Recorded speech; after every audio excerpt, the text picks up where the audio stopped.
falar hoje agora também da psicanálise e neurociência. A neurociência e a psicanálise de Freud na atualidade. A neurociência é um campo do saber que estuda a mente a partir da análise física dos processos cerebrais. Freud foi um médico que é considerado por muitos o pai também da neurociência. Entretanto, Freud foi além da abordagem da medicina na época, incluía também a dimensão do simbólico.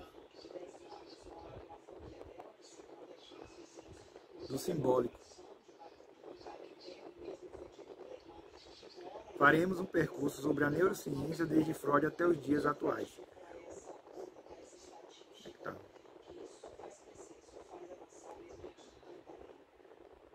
Surgimento de uma disciplina nova.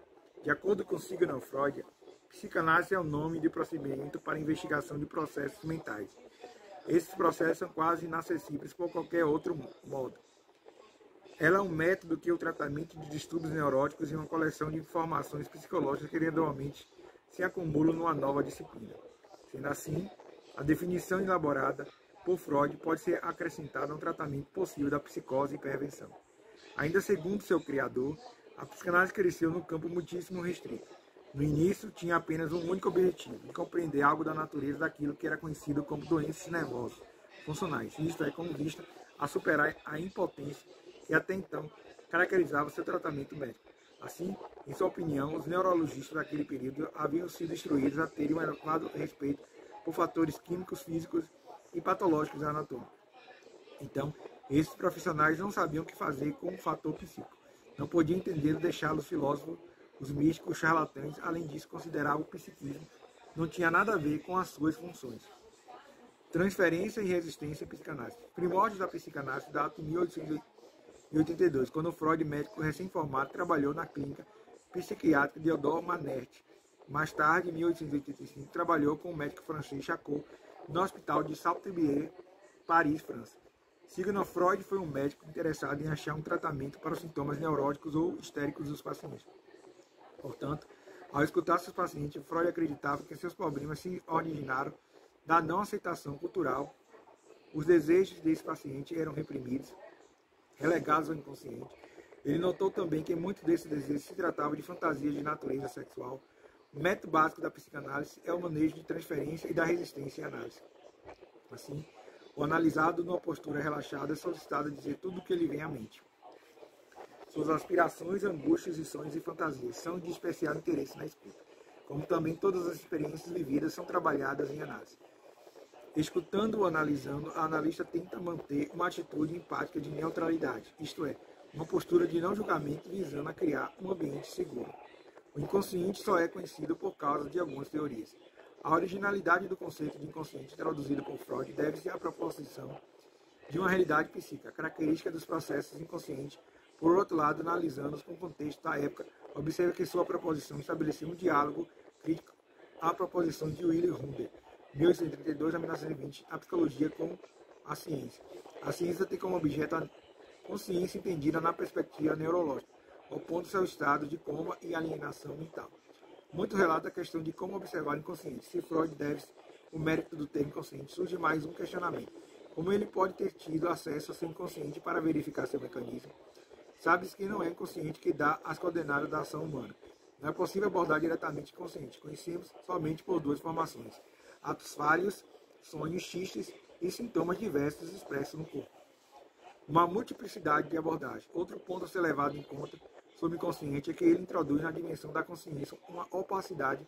Isso indica o modelo no qual a consciência aparece e não instituidora de uma significatividade, mas como receptora da significação. Desde o inconsciente pode-se prever o que é a mente consciente e um outro eu. Essa grande ideia de que temos o inconsciente, uma outra personalidade atuante em conjuntura com a nossa consciência. O modelo psicanalítico da mente considera que a atividade mental é baseada no papel central do inconsciente dinâmico. Contado com a realidade teórica da psicanálise, põe em evidência uma multiplicidade de abordagens. Elas têm diferentes níveis de abstração, conceituação conflitante e linguagens distintas. Mas isso deve ser entendido em contexto histórico-cultural em relação às próprias características do modelo psicanalítico da mente. Diversas dissidências da matriz freudiana foram sendo verificadas ao longo do século XX.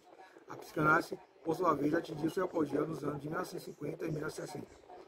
O modelo psicanalítico de suas oposições As principais oposições que enfrentou o criador da psicanálise foram Carl Gustav Jung e Alfred Adler. Eles participaram da expansão da psicanálise no começo do século XX. Carl Gustav Jung, inclusive, foi o primeiro presidente da Associação Internacional de Psicanálise, IPA. Isso foi antes de sua renúncia ao cargo e deixar de seguir as ideias de Freud. Outras oposições importantes foram o Otto Rank, Erich Fromm e Wilhelm Reich. No entanto, a partir da teoria psicanalítica de Freud, fundou-se a tradição de pesquisa envolvendo a psicoterapia. Além disso, envolvia o inconsciente e o desenvolvimento da praxis clínica com abordagem puramente psicológica. Ramificações que foram, sem dúvida, influenciadas pela tradição psicanalítica, embora tenham conferido uma visão particular para os conteúdos da psicologia clínica. A psicoterapia humanista existencialista, a psicoterapia reichiana, constelação familiar, etc. A amplitude da psicanálise e o surgimento da neurociência. Na atualidade, a psicanálise jamais se limita à prática e tem uma amplitude maior de pesquisa, centrada em outros temas e cenários, desenvolvendo como uma ciência psicológica autônoma. Hoje fica muito difícil afirmar se a psicanálise é uma disciplina da psicologia ou uma psicologia própria. Após Freud, muitos outros psicanalistas contribuíram para o desenvolvimento e a importância da psicanálise. Entre outros, podemos citar Melanie Klein, Winnicott, Bion, André Green. No entanto, a principal virada do ser da psicanálise conciliou ao mesmo tempo a inovação e a proposta de um retorno a Freud, veio com o psicanalista francês Jacques Lacan. A partir daí, outros importantes autores surgiram e convivem no nosso tempo, como Frank Dalton, Serge André, G.D. Nasio e Jacques-Anne Miller.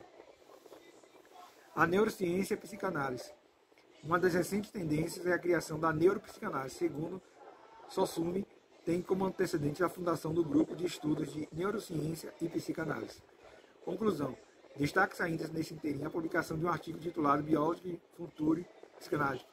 Ele foi escrito pelo neurocientista Eric Gandel. Em 1999, segundo Gandel, a neurociência poderia fornecer fundamentos empíricos e conceituais mais sólidos da psicanálise. E anos após a publicação do referido texto, em 2000, Gandel recebe o Prêmio Nobel de Medicina. Ele contribui muito na neurobiologia, produzindo o conceito de plasticidade neural. Então, a neurociência ela vai estudar o comportamento do ser humano, buscando entender a dimensão do simbólico, né? E também entender também a neurociência, ela traz como novidade estudar o estudo dos processos cerebrais, físico e quimicamente, né? Entender esse processo de como se dá a formação do surgimento como diz o outro, dos problemas mentais, né? Se existe alguma química ou fisicamente alterado para poder surgir essa doença ou não. E a neurociência vai estudar isso através da neuroplasticidade dos neurônios, né? E entender isso também, entender o que cada problema de uma depressão surge de uma alteração química ou física nos neurônios, né? E ela vai estudar tudo isso. E a neurociência contribui bastante para ajudar a psicanálise, tanto que já existe um ramo hoje chamado neuropsicanálise. Isso é psicanálise e neurociência.